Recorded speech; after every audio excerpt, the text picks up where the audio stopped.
হরে কৃষ্ণ। শ্রী ভক্তবৃন্দের শ্রী চরণতলে অনন্ত কোটি প্রণাম জানিয়ে শুরু করি আজকের আলোচনা বিষয়। আজকের আমার আলোচনা বিষয় যে একাদশী তিনটি পদ্ধতিতে একাদশী পালন করা যায়।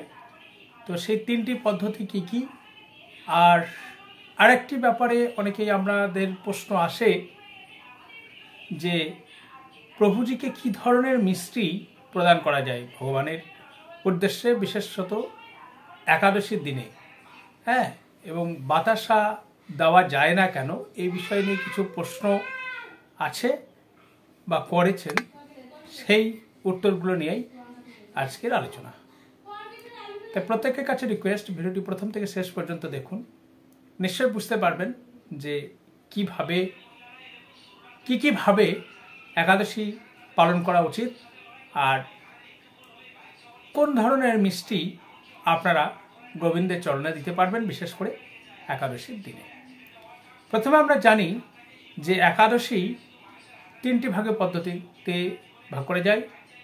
যেমন এক হচ্ছে নির্জলা একাদশী। এই নির্জলা একাদশী মানে তিনি জল পর্যন্ত গ্রহণ করবেন না, সেটা কঠোরভাবে নির্জলা একাদশী। তবে এইভাবে নির্জলা একাদশী সাধারণত যারা মাসে 2টি করে অথবা বছরে 24টি একাদশী পালন করেন তারা করেন না। সাধারণত যারা মাঝে মধ্যে 2-1টি বেছে কুচে করেন তারা এই নির্জলা একাদশী করে থাকেন। এবং নির্জলা একাদশীটা অবশ্যই ফলপ্রদ সবথেকে বেশি। এই নির্জলা একাদশী না পারলে শাস্ত্রের নিয়ম আছে, কিছু ফল ভক্ষণ করে একাদশী পালন করা যায়। ঠিক আছে, অল্প সামান্য কিছু ফল ভক্ষণ করে একাদশী পালন করা যায় দ্বিতীয়ত আর কি। তাহলে যদি সেই প্রথমত নির্জলা একাদশী যদি না পারা যায়, তাহলে কিছু ফল ভক্ষণ করে আপনারা একাদশী পালন করতে পারেন। সেটাও যদি আপনারা না পারেন, তাহলে আরও একটি পথ অবলম্বন করতে বলেছেন সাধারণ মানুষের জন্য, যেটি হচ্ছে পঞ্চশস্য বাদে কিছু তরকারি ভক্ষণ করেও আপনারা একাদশী পালন করতে পারেন। এবার সেই পঞ্চশস্যের মধ্যে কি কি রয়েছে, যেমন ধরুন ভাত, মানে চাল, ডাল, এগুলো খাওয়া যাবে না। ভুট্টা, জব, এগুলো খাওয়া যাবে না। এবং সরষের তেল, এগুলো কিন্তু খাওয়া যাবে না। সুজি টুজি এগুলো কোনো রকম খাওয়া যাবে না। এর বাইরে যদি যেমন সাবু, এগুলো খেতে পারেন আপনারা। তরকারির মধ্যে আলু দিয়ে, পেঁপে, কাঁচকলা, কুমড়ো, এই সমস্ত তরকারিগুলো করে আপনারা সেবা নিতে পারেন, কোনো অসুবিধা কিছু নেই। এইবার আসি মিষ্টির ব্যাপারটা। তো আপনারা যদি গোবিন্দকে মিষ্টান্ন অর্পণ করতে চান, সেক্ষেত্রে প্রথমেই বলি যে আপনারা চেষ্টা করবেন ঘরে যে মিষ্টিগুলো তৈরি করা যায়, তাতে মন্ডা তৈরি করতে পারেন, লাড্ডু তৈরি করতে পারেন, গুড় দিয়েও আপনি তৈরি করে নিতে পারেন, কোনো সমস্যা কিছু নেই। কিন্তু সেগুলো ঘরে তৈরি করে অর্পণ করবেন। কেন না, একাদশী দিনে যে বিধানগুলো রয়েছে, যেমন সরিষার তেল দেওয়া নিষেধ, যেমন পঞ্চশস্য ভক্ষণ করা নিষেধ। এইবার দেখা যায় যে এক একটা জিনিসকে যদি আমরা বিশ্লেষণ করি, তো দেখা যায় যে এইগুলোর মধ্যে দিয়ে চলে আসে। যেমন বাতাসা কারখানাতে সরিষার তেল ব্যবহার করা হয়, যার জন্য একাদশীর দিনে বাতাসা আপনি দিতে পারছেন না।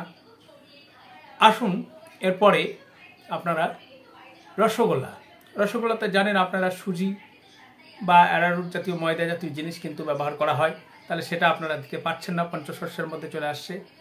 এরপর আসি মন্ডার ক্ষেত্রে। তো মন্ডার ক্ষেত্রে কি হয়, মন্ডা দেওয়া যায়, কিন্তু মন্ডাতে যে সমস্যাটা হয়, ছানাতে তো কোনো সমস্যা নেই, কিন্তু সমস্যাটা হচ্ছে সেইখানেই।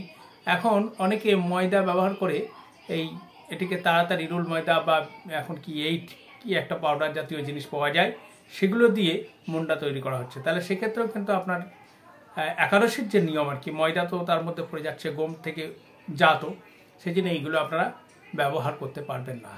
ঠিক আছে, সেই জন্য কোনো মিষ্টি দেওয়ার আগে সেটা গুড়েরই হোক বা আপনি চাচি দিয়েই তৈরি করুন না কেন, সেটা আপনি ঘরে যেমন পারবেন নিষ্ঠা ভরে সেরকমভাবে তৈরি করে গোবিন্দের সেবায় দেন।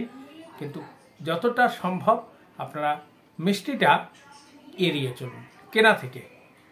নিজে ঘরে পারলে দেন, কোনো সমস্যা কিন্তু কিছু নেই, কিন্তু না হলে এড়িয়ে চলুন। আপনারা সর্বশেষে যেটা দিতে পারেন, আপনারা একটু অল্প চিনি ব্যবহার করতে পারেন। চিনি কারখানায় খুব একটা বিশেষ ধরনের ব্যবহার করা যায় না, আমি যতটুকু জানি আর কি। চিনি অল্প একটু ব্যবহার করতে পারেন, বা ছোট ছোট একটা মিষ্টি গুঁড়ো জাতীয় জিনিস ছোট চিনি পাওয়া যায়, সেটাও আপনারা ব্যবহার করতে পারেন, সেটাতেও কিন্তু কোনো সমস্যা নেই। ঠিক আছে, তো আজকের আলোচনা আমার এইটুকু। যদি ভালো লেগে থাকে, আপনাদের কোনো রকম উপকারের কাজে লেগে থাকতে পারি, তাহলে অবশ্যই একটি লাইক করবেন এবং গোবিন্দ আপনাদের মঙ্গল করুন এই প্রার্থনা করি। হরে কৃষ্ণ।